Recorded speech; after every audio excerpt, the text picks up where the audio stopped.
नमस्कार दोस्तों। इस बार हम अक्टूबर महीने की सारी इंपॉर्टेंट लीगल अपडेट्स लेके आए हैं। उम्मीद है आपको ये वीडियो पसंद आएगा और इस वीडियो के अंत तक आप कुछ नया सीख के जा पाएंगे।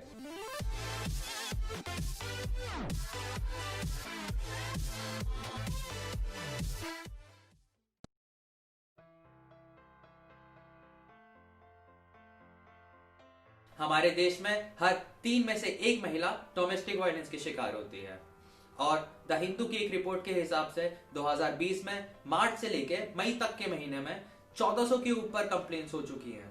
ये नंबर इतना बड़ा है कि पिछले 10 साल में इस सेम टाइम फ्रेम में इतने केसेस कभी नहीं हुए। द हिंदू की उसी रिपोर्ट के हिसाब से 86% महिलाएं कभी भी किसी से मदद मांगती ही नहीं है और 77% महिलाएं तो किसी को बताती भी नहीं है। इसी दिक्कत को बढ़ाते हुए 2007 के एक case SR Batra versus Taruna Batra में सुप्रीम कोर्ट ने यह निर्णय लिया था कि एक महिला जो कि डोमेस्टिक वायलेंस की विक्टिम है सिर्फ और सिर्फ अपने पति के घर ही अपने सभी राइट्स क्लेम कर सकती है।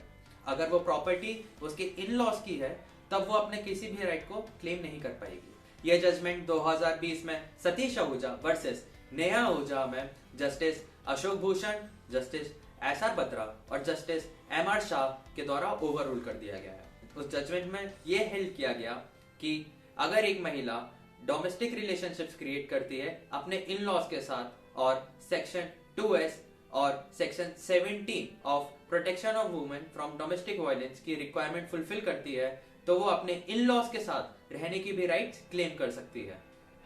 इस जजमेंट से ना सिर्फ औरतों की हालत में सुधार होगा बल्कि वो अपने राइट्स के लिए आवाज भी उठा पाएगी। #फेमिनिज्म।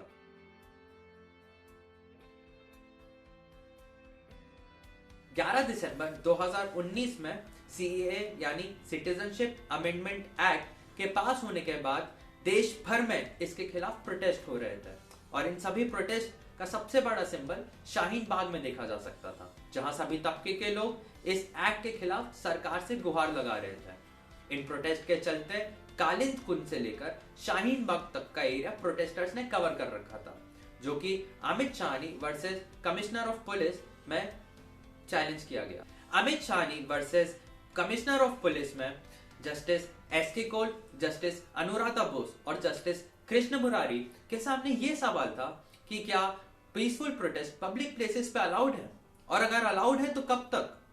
इस सवाल का जवाब देने के लिए उन्होंने मजदूर किसान शक्ति संगठन को रीइटरेट करते हुए यह कहा कि no right is available in isolation and every right has to be balanced with some other right. यानी कि अगर कोई प्रोटेस्टर्स किसी पब्लिक प्लेस या रोड को ब्लॉक कर रहे हैं तो वो किसी और इंसान जो उस पब्लिक प्लेस या रोड को एक्सेस करना चाहता है उसका राइट कर्ब कर रहे हैं। ये जजमेंट देते हुए उन्होंने गवर्नमेंट को फुल अथॉरिटी दी जिससे वो शाहीन बाग के प्रोटेस्टर्स को हटा सके।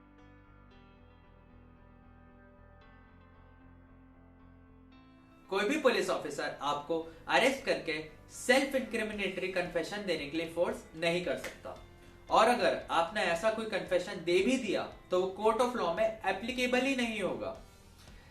तूफान Singh versus state of Tamil Nadu में यह सवाल उठाया गया था कि क्या officers assigned under section 53 of NDPS act could also be considered as police officers at the time of submitting the evidence।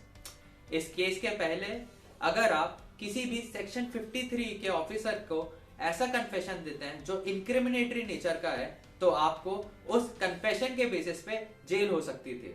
तूफान Singh versus state of Tamil Nadu में जस्टिस आरिफ नरीमन, जस्टिस नीरव सिन्हा और जस्टिस इंदिरा बैनर्जी ने यह जजमेंट दिया कि कोई भी ऑफिसर जो सेक्शन 53 ऑफ एनडीपीसी एक्ट के अंदर असाइन हुआ है वो कभी भी आपका कोई भी कन्फेशन कोर्ट ऑफ लॉ में नहीं दे सकता। मेरी ओपिनियन में यह जजमेंट राइट टू लाइफ और ड्यू प्रोसेस ऑफ लॉ को सॉलिडिफाई करने में और भी कारगर रहेगा। यह जजमेंट क्रिमिनल कन्विक्शन रेट को भी कम करने में हेल्पफुल रह सकता है।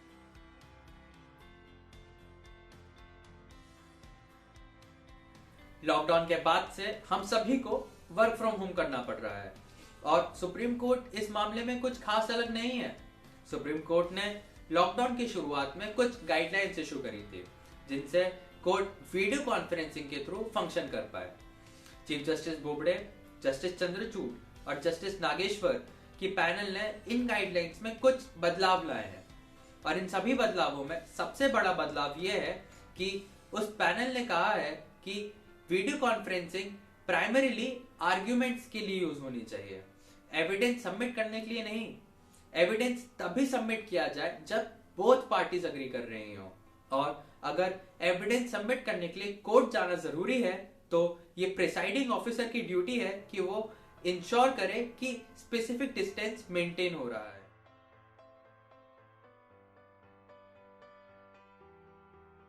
इस केस में कोर्ट के सामने यह सवाल उठाया गया था कि अगर कोर्ट कोई भी स्टे ऑर्डर पास करती है, वो भी बिना किसी टाइम लिमिट के, तो वो स्टे ऑर्डर कब तक वैलिड रहेगा। इस केस की bench justice Joseph, justice Nariman और जस्टिस सिन्हा ने ये डिसाइड किया कि अगर कोर्ट कोई भी ऐसा स्टे ऑर्डर पास करती है बिना किसी टाइम लिमिट के, तो वो स्टे ऑर्डर 6 महीने के बाद वैलिड नहीं रहेगा, भले ही वो स्टे ऑर्डर हाई कोर्ट ने पास किया हो या डिस्ट्रिक्ट कोर्ट ने, अनलेस कोई बहुत जरूरी कारण बताया जाए। अगर कोई बहुत जरूरी कारण नहीं बताया जा रहा है तो कोई भी स्टे ऑर्डर 6 महीने के बाद वैलिड नहीं रहेगा।